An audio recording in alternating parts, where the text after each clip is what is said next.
Hey guys, it's Danny, and welcome back to a Swim Good podcast. Today we're going to talk about Meghan Markle and a little bit about Prince Harry, and all of the hullabaloo. I just made up a word about these two, and specifically Meghan and how some portions of the press are losing their minds, and basically how people in England really feel like she wanted everything her way, and they just thought that she was not playing the role that she needed to play. Can we get real? Can we get really real about Meghan Markle and really any woman who marries in their 30s? So Meghan was about maybe 36 or something when she married Prince Harry. And I think the audacity, or just even the idea that a 30-something woman would marry into a family, royal or not, but would marry into a family, leave her country, literally leave her country behind, that this independent woman who's been supporting herself, who's done very well for herself, would all of a sudden hand over her life to a bunch of courtiers or, palace people, who now she has to get permission to do what she wants to do. Which, by the way, we're talking about charity work, right? We're talking about philanthropy, humanitarianism, whatever angle you want to put on it, right? We're not talking about like even making movies. We're not talking about tell-all books that she wrote, or participated in. We're not talking about her saying, oh, I'm in the royal family now, I want to sell golden and diamond encrusted tiaras to the masses. We're literally talking about humanitarian work. And I just really think, I don't understand why people are so mad at this woman, and why people think that the man that she married, Prince Harry, by the way, I refer to them as Cousin Meg and Cousin Harry, so, I'm clearly hashtag Sussex Squad, so maybe I'm biased, but I just don't understand, why is it such a big deal, and why do people have really anything to say about her? It sounds like she's someone who was a hard worker. She's not someone, I don't even think it's so much about her versus the other young lady, Kate. They married under completely different circumstances. Kate met William when she was 18, maybe 19. They dated for 10 years, somewhere in between there, 8 to 10 years before they even got married. She already lived in England. She really had nothing to give up, right? And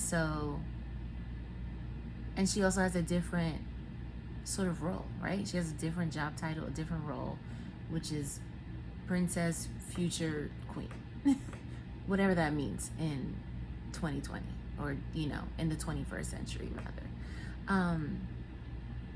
I just think that this whole idea that someone's birthright should make them less than or more than anyone else is this really old school idea, and I get the whole institution is built upon that, and in some ways that whole British society is built upon that idea.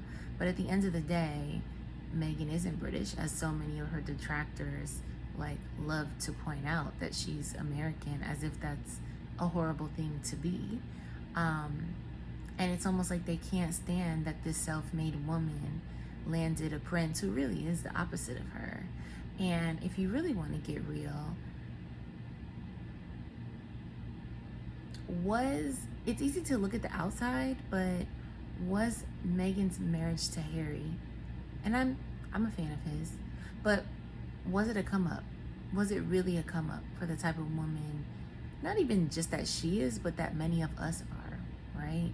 Um, at the end of the day, her marrying him exposed her to a new level of not only popularity, but also slander that she never had to endure. And if they were to not work out, right, he'd go back to his life. Her reputation is ruined forever. Like, that's really what he did to her, you know? As much as I love, well, I don't love him. I don't know him personally. But as much as I like to think that I like Harry and enjoy him, he seems like a likable guy. He seems like he really loves her, and the little family that they've created. But at the end of the day, he also has exposed her to an unimaginable amount of scrutiny, of sexism, of misogyny, racism, xenophobia. And I feel like if Meghan never felt what it was to be, I don't know, would I say an outsider, but like disenfranchised, okay? I think that happened for her as she moved into the royal family, right? As she joined the royal family. And let's not pretend that, like, you know, marrying a very wealthy, although there are some conversations about how cash poor the royal family is, but you haven't heard that from me. But marrying this idea, right, of a prince, royal family, moving to London, I feel like generally Americans used to think positively of the UK and England. We love the accents, we love the tea, and the poshness of it all, right?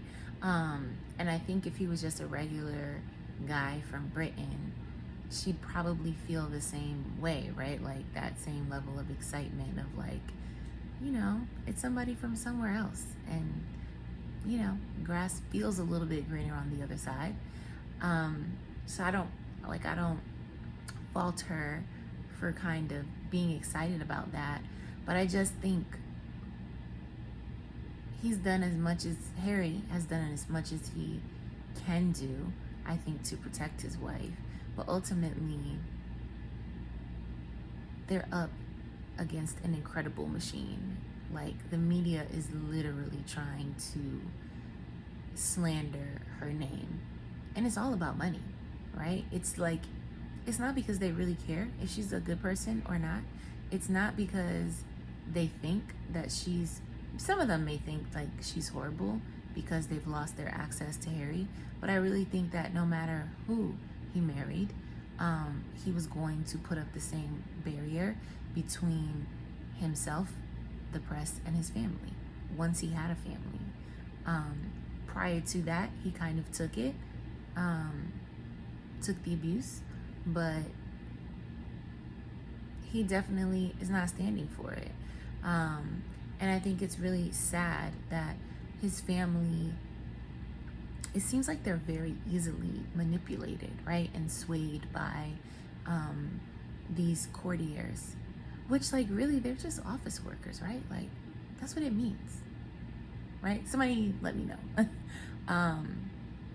I guess it's like an institution of office workers, but like at the end of the day, y'all, like, really, these like men in gray suits, as Princess Diana called them, are like office workers. But I think what it is that these are all people, I think they used to be all men, but I don't think they're all like men in gray suits anymore, though they probably mostly are. But at the end of the day, these are people who play the game. They get paid a quite measly salary. I don't think they even make like that much money. But what they get out of it is that they essentially are written into history, right? And their family can hold on to that they worked under the Queen or Prince Charles or William or Harry or, you know, whatever, for generations. And upon their retirement, they get, you know, whatever it is. I don't know. Do they get knighted? Do they get like some special certification, you know, a sir or a madam, or what is it, sir and dame? I don't know what the equivalents are. Lady this, sir that. They get these things, these titles that their family can brag about, you know, for generations, I guess. And so I think that's why they hold so much to this idea of protocol that doesn't seem to really exist. Like there's no real book about it. Keeping things the same. Nobody can come in and try to do things their own way without them being told. I don't even think directly. I think literally they're just, these courtiers just run to the media and say, this person did it the wrong way. In Meghan's case, Meghan did it the wrong way. She's not listening. She's not obedient. She's not this or that. And so it's just like, or she's just a grown woman who is waking up the same way she woke up the first 37 years of her life before she got married, and living her life each day and running her own affairs the way that she wants to. And really, it seems to me that instead of seeing her popularity as a threat, that the offices of William, Charles, and even the Queen could really have benefited from her popularity, right? And what they could have done is similar to what Charles did leading up to the wedding, right? Is by looking extra chummy and welcoming to Meghan. Because I really think Charles got a huge boost in popularity from how he stood up for Meghan, you know, with the snafu of her father being a whole hot mess. I don't want to even give that man any time of day by talking about him. I think he's a really gross human being. I don't think he's any different than any of her biggest detractors, except that he's just dumb. And I think part of it is he's like super vulnerable because he's a little bit older, but he has leech kids around him, Meghan's older siblings, the sister, the older brother, who literally just see an opportunity to make money off of this woman, you know. And they're like, well, if you're not going to put me directly on the royal payroll, then I'm going to make it through the media, you know. And the reality is that it still would have been a little bit classless of them to go on American TV or, you know, whatever, and say positive things about her, right? They could have still sold their stories, but they didn't have to go negative. And I think that's what's sad about it, is that people just, negativity sells, you know. And I think someone who lives their life for the most part trying to be unbothered about most of it just really gets under their skin. And so they just continue to lambast this woman. Anyway, I hope her and Harry are working on their second baby and just completely unbothered. But I had some other thoughts, and I'm already at 13 minutes, so I'm gonna try to make this quick. Yeah, so Omid Scobie and Carolyn, I think her last name is Duran, wrote a book, Finding Freedom. Am I gonna buy it? They released like a few excerpts in the last week, and while they're definitely interesting, here's my thing. If I buy the book, because I haven't ordered it, I haven't done the pre-order yet, if I buy the book, it's just because, one, I'm supporting Omid. I do like him generally. I don't think he's perfect. There have been times where his what do you call this? His like informants have been wrong. And so I don't think he has as direct a tie to the Sussexes as a lot of people give him credit for. I think they probably find him the least damaging, and so he's probably able to be around maybe a little bit longer, so he might just hear candid conversations. But I just don't really think I don't think he has I don't think the Sussexes are like in his hand. I don't know why I can't say Sussexes today. I really don't. So like I wouldn't buy the book as like a truth, the ultimate truth, right? But I would buy it just as like, you know, this is an interesting story, like how I watched the Lifetime movies, the Lifetime Meghan and Harry movies. Although the last one was really bad because it was just like all tabloid fodder. So I would just want something like if there was a movie to be made about Meghan and Harry, right? But that was a biography and not an autobiography, which we know would be truthful, or at least a lot closer, at least the truth according to them. It would probably be maybe off of Omen's book, just because I think he tries to toe the line in the middle. At the end of the day, all of these reporters and media people, the Sussexes are subjects to them, and they're money makers to them. And so can I expect for these people to be completely unbiased, or to kind of decide that some things just aren't a real story? No, because their job, how they make money, is to make little things that aren't big deals, you know? The very idea of a royal reporter is that they take tiny nuggets of information and try to turn it into a soap opera. So I don't think any of them are truth tellers. Yeah, because they all benefit monetarily from the Sussexes just by living, breathing, you know. Do I believe William and Harry's relationship is salvageable?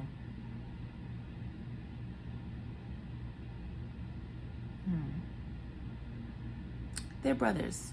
I don't think anytime soon. I don't. And I don't even think, I think that William and Harry will get to a point where they just exist, and there's basic respect and love as in family. But I think one expecting the royal family to operate, which is a business, to operate as a real family, I just don't think they do.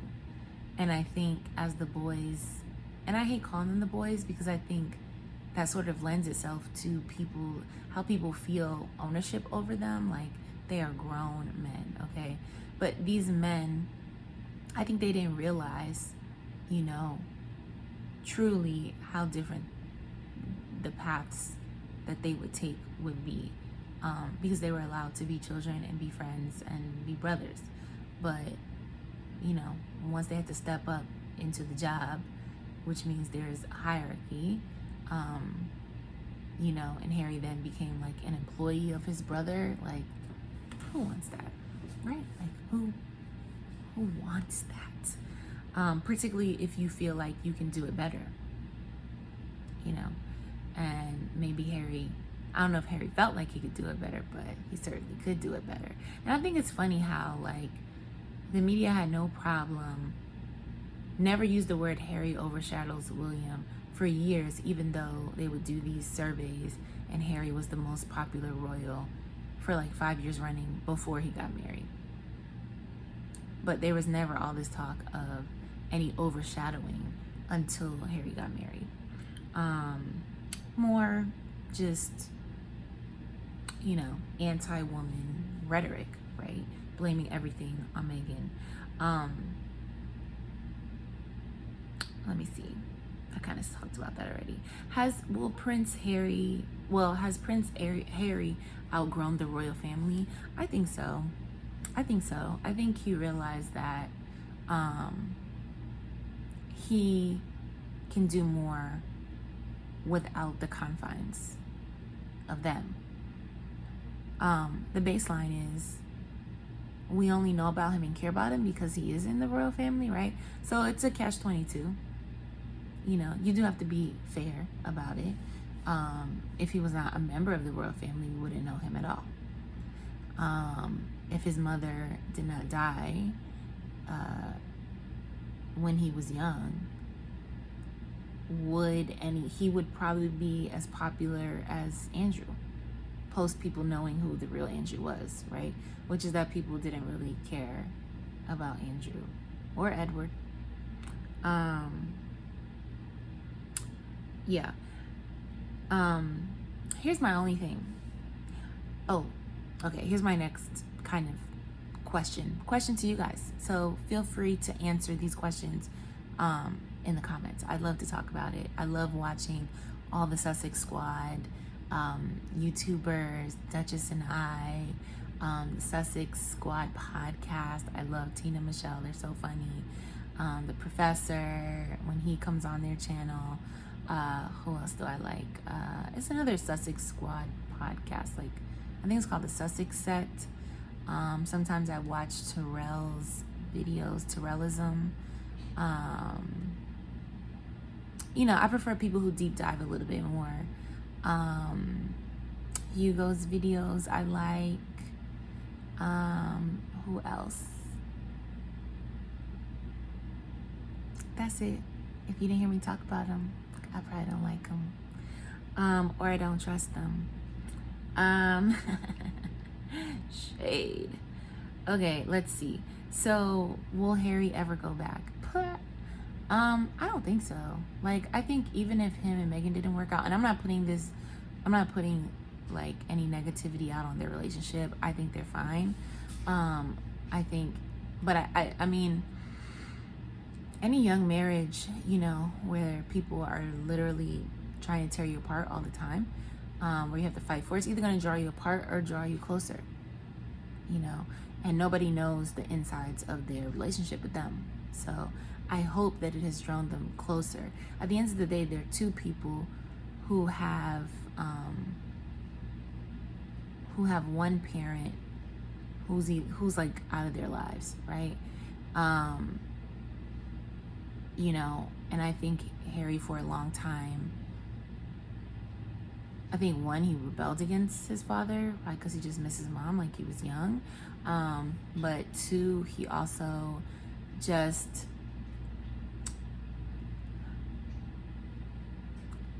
you know, I wonder if he, and this is my opinion, this is not like the truth, but I wonder if he just, it just seems like Charles didn't have a lot of time, right? And even the documentary Charles at 70, like both William and Harry talk about it. They don't really talk about specifically to their growing up, but the way that the royal family exists, like with the schedules and all of that, pretty much the only time we see them, right, the public sees them, is for photo ops. I don't think they get together much at all in a year, in a calendar year, between photo ops. So I think when the people see them is when they see each other. And so this whole idea of this like close-knit family, like, I don't know that that really happens. Like, maybe it happened a long time ago as like as cousins, like, you know, for people who have when the royal cousins were like growing up, like I think anytime you have kids and you're related, like you're gonna get together for the kids. But I think like after a certain time period, like, you know, I just don't think they're that close. I really don't. Like, I don't think Charles is like super close to his siblings like that. Maybe Anne, because they're like a year apart in age, but him and the other two are like 10 years apart. Like, that's a generation. I don't think they're that close. And so do I think Harry will go back? For what? You know, like, he certainly wouldn't go back while, as long as him and Meghan are happy. No, he's not going back. If him and Meghan were no longer, I think Harry would just, no, I don't think he would disappear, but I feel like he would go live in South Africa, you know, and live his best expat life. Real talk. I really do. I don't see any reason why, if you have escaped that level of nepotism, why you would need to return to other people running your life. Now, I do think that as people age, they get more conservative. So even if you're kind of, and that's all people, that's not just royalty, that's all people. Even if you're kind of like, you embrace like a different kind of lifestyle, you know, it really is going to depend like sort of how deep those wounds go, or how wide open is he going to allow his eyes to be. And that will kind of decide whether he would ever, like in older age, just decide like, oh, let me help out. You know, like if his dad, you know, whenever the queen dies, which I mean, is less than 10 years. I mean, you know, she's getting up there. So his father's going to become king soon. But I don't see it, because I think at this point, I think he probably would have stayed around and even done even more as his father became king. But the fight for freedom and him and Meghan not getting any support when things were hard, I don't see it. I think he's like, I'm done. Y'all can handle it. And honestly, Harry does way more work, like way bigger work, you know. His impact is larger without the royal family, specifically without the machine, right? But I do hope that, you know, that he repairs his relationship with his father. If it's not cool, I think it's probably fine. I think it's all these teams that everybody has, you know, all of their courtiers who are always trying to get their principal person or people to the spotlight. Like, you know, I don't really think the family themselves have like that big issues with each other. But I also don't think they talk that often either. So we'll see. Let you guys let me know in the comments what you think. This is my final question. No. Okay, I have two questions. So I'm gonna give my answer, and then I want you guys to give me your answer in the comments. Will Meghan ever think that it was worth it? Meaning her marriage to Harry. I'm a fan of Meghan first. I watched Suits. I'm not gonna pretend I was a huge Suits fan or whatever. Like, I just kind of forgot about the show. But I think I watched the first 2 seasons, and I liked Meghan as a character. I thought she was cool. It's funny because I didn't know that she was biracial, but I remember always looking at her like, something's there. And I think how she, like in the first couple of seasons, her hair was like red or something. Not like bright red, but like a blondish red kind of color, which I think kind of made her look a little bit more unambiguously white. But I always knew, I was like, something's off with her. Like, she's not all white. And then her father, or the actor who played her father, came and you know, did an episode, and then I was like, that's it. I knew something was there. So since then, I've been a fan of hers, but I didn't hear about her again because I had stopped watching. Uh-oh, my baby's up. Oh no, I'm gonna have to end this video. But anyway, I'm gonna come back for part 2. You guys, thanks for tuning in to a Swimming Good podcast with Danny. And oh, thank you, baby. And I will see you guys in the next one. Bye.